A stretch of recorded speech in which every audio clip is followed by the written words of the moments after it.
A fire destroyed a home in Atlanta, leaving a family with nowhere to go. Firefighters say the home did not have a working smoke alarm, and that's a problem they say they run into often.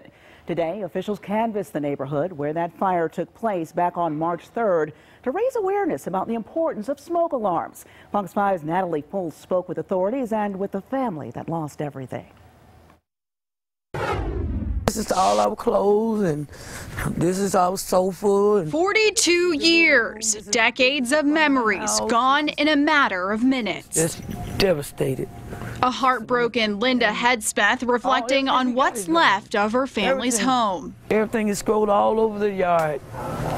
Clothes all over the yard. We don't have anything. Headspeth and 12 other family members escaped a house fire back on March 3rd. We've been staying here so long.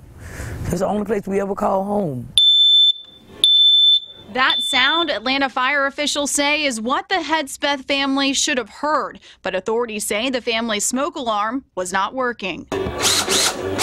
Saturday, the department went door to door on Olympia Way, raising awareness about the importance of smoke alarms. In some cases, they installed them too. Go ahead and let's put one right here. Edith Cox lives in this home, a home that does not have a working smoke alarm. So when she heard this,